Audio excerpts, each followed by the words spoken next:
Assalamualaikum warahmatullahi wabarakatuh. Sahabat beriman, hari demi hari, Arab Saudi yang selalu mendapat tempat khusus di hati umat muslim semakin kehilangan identitasnya sebagai negara yang sangat memegang teguh syariat Islam. Namun fenomena ini bukan hanya dialami oleh Arab Saudi. Sedikit demi sedikit, kondisi negara-negara muslim lainnya kembali seperti zaman jahiliyah saat kehidupan dunia ini sudah berada di fase akhir kehidupan. Hanya ada satu negara yang akan menjadi barometer serta benteng keimanan orang-orang muslim. Pada video kali ini, Islam Populer mengajak kalian menelusuri jejak-jejak keimanan yang akan bermuara di negara tersebut. Penasaran negara apa yang akan dituju? Tonton terus video ini hingga akhir agar tidak sesat.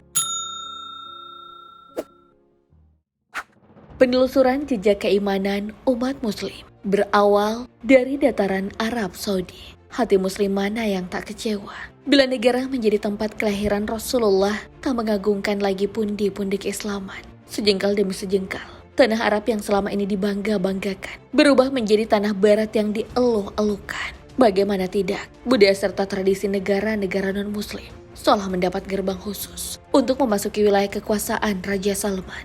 Saat sekarang ini, Arab Saudi yang seharusnya menjadi tolak ukur keimanan umat muslim berubah menjadi tolak ukur akan datangnya hari kiamat. Kata-kata tersebut sering terlontar karena banyak sabda-sabda Rasulullah yang ternyata sudah memprediksi masa depan tanah kelahirannya. Dalam sebuah riwayat, malaikat Jibril pernah mendatangi Rasulullah dengan wujud manusia menggunakan pakaian serba putih dengan rambut yang begitu hitam. Kala itu, Jibril sedang berbicara dengan Rasulullah serta memberikan pengajaran. Jibril bertanya tentang banyak hal hingga sampailah Jibril pada pertanyaan terakhirnya. Jibril berkata, "Apa yang engkau ketahui akan tanda-tanda kiamat, wahai utusan Allah?" Rasulullah Shallallahu Alaihi Wasallam bersabda, "Bila engkau menyaksikan orang-orang yang dulunya berjalan tanpa alas kaki, tidak berpakaian, fakir, dan menggembala kambing, namun mereka berlomba-lomba membuat bangunan yang tinggi." Hadis riwayat Bukhari.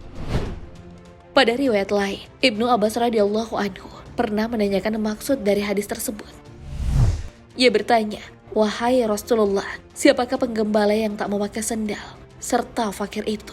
Rasulullah bersabda, "Orang Arab." Hadis riwayat Ahmad. Memang tak satupun manusia yang dapat menjawab kapan kiamat akan terjadi. Akan tetapi, dari hadis-hadis tadi, kita bisa melihat serta membandingkan sendiri kondisi bangunan-bangunan di Jazirah Arab saat ini. Namun jika menyinggung tanda-tanda hari kiamat, Arab Saudi bukanlah satu-satunya negara yang harus dikambing hitamkan. Sebab banyak fenomena-fenomena hari kiamat yang ternyata juga selalu dihubungkan dengan perilaku serta kondisi iman di negara-negara yang bermayoritas muslim. Seperti halnya Irak, negara-negara yang dulunya pernah menjadi ibu kota negara Islam dan memegang peranan penting di masa Khulafaur Rasyidin, kini berubah menjadi wilayah yang sangat ekstrim untuk dikunjungi. Pasalnya, ketegangan perebutan kekuasaan selalu mewarnai negara tersebut. Belum lagi, kasus pembantaian serta pembunuhan hampir sering terlihat di penjuru negeri Irak. Padahal sebagai negara muslim, mereka seharusnya sadar jika harga nyawa seorang manusia memiliki nilai yang lebih tinggi dari perkara-perkara dunia.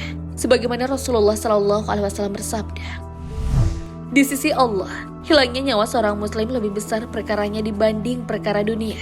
Hilangnya dunia lebih ringan bagi Allah dibanding terbunuhnya seorang muslim tanpa hak." Hadis riwayat An-Nasai.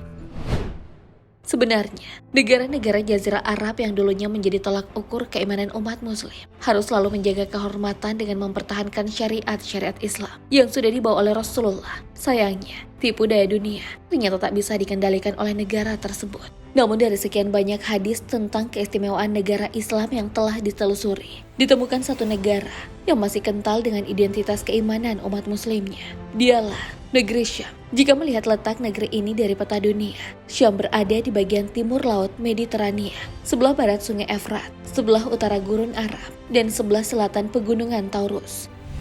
Saat sekarang, letak keberadaan negeri Syam selalu merujuk pada beberapa negara, di antaranya Lebanon, Suriah, Yordania, dan Palestina.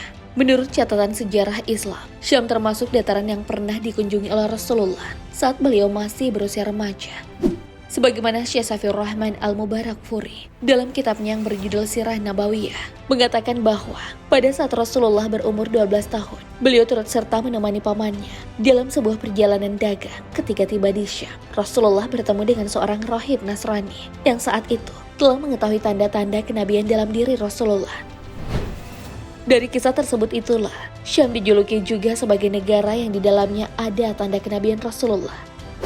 Sebenarnya, nama Syam diambil dari nama putra Nabi Nuh alaihi salam yang selamat dari musibah banjir bandang. Banyak nabi yang lahir dari negeri Syam.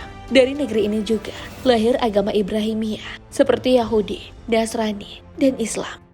Selain itu, negeri Syam tak seperti negeri Arab yang dikelilingi gurun pasir. Tanah Syam jauh lebih subur, serta banyak meninggalkan jejak-jejak peradaban umat Islam. Ternyata keistimewaan yang menghiasi negeri para nabi dan wali ini telah diabadikan dalam sebuah dalil. Sebagaimana sabda Rasulullah SAW, sesungguhnya Allah telah menaungi negeri Syam beserta penduduknya. Hadis riwayat Sahih Ibnu Hibban. Sayangnya, di balik kasih sayang Allah yang telah memberi keistimewaan di atas tanah Syam, penduduk Syam harus merasakan kekacauan perang yang entah kapan akan berakhir. Belum lagi dengan isu hari kiamat yang selalu saja dikaitkan dengan negara ini. Akan tetapi, meski penduduknya selalu berada di tengah-tengah ancaman bom dan peluru, masih ada keistimewaan lain di mana negeri Syam tetap akan menjadi tolak ukur keimanan saat umat muslim menghadapi gejolak akhir zaman. Sebagaimana salah satu hadis Rasulullah SAW, sebagian umatku ada yang selalu menjalankan perintah Allah, mereka tak terpengaruh dengan orang yang memeranginya. Hingga datang keputusan Allah, mereka masih saja beriman. Hadis riwayat Bukhari. Hal senada juga disampaikan oleh Basam bin Khalil Asy-Syafadi dalam bukunya yang berjudul Tanda-Tanda Kiamat di Negeri Syam. Beliau mengatakan, barometer keimanan umat muslim di dunia ada pada penduduk negeri Syam. Jika penduduk negeri Syam sudah rusak keimanannya, maka tak ada lagi umat muslim di dunia ini yang bisa dikatakan beriman. Perkataan beliau merujuk pada hadis Rasulullah SAW. Dari Muawiyah bin Abdullah, Rasulullah SAW bersabda, apabila penduduk Syam telah rusak, maka tak ada lagi kebaikan-kebaikan di tengah kalian. Dari sana sekelompok dari umatku akan senantiasa mendapat pertolongan. Dari hadis tersebut, seolah Rasulullah mengisyaratkan ada keistimewaan pada kualitas keimanan para penduduk Syam. Selain itu, negara muslim yang paling baik di akhir zaman adalah negara Syam. Basam bin Khalil kembali menjelaskan dalam bukunya, ketika para sahabat mendengar hadis-hadis tentang keistimewaan negeri Syam, mereka berlomba-lomba untuk mengunjungi negeri tersebut. Bahkan kebanyakan dari mereka ingin menghuni negeri Syam hingga ujung hayatnya. Sebab ketika fitnah-fitnah sudah melesat bagaikan peluru, hanya tanah Syamlah yang bisa dijadikan perisai. Selain itu, Syam merupakan kampung halaman orang-orang mukmin. Dalam negara tersebut, banyak kabar gembira berupa pertolongan, kekuasaan, serta kemenangan atas kekafiran. Sahabat beriman, adakah dari kalian yang sudah mengetahui kemuliaan di negeri Syam? Allahu a'lam bishawab. Wassalamualaikum warahmatullahi wabarakatuh.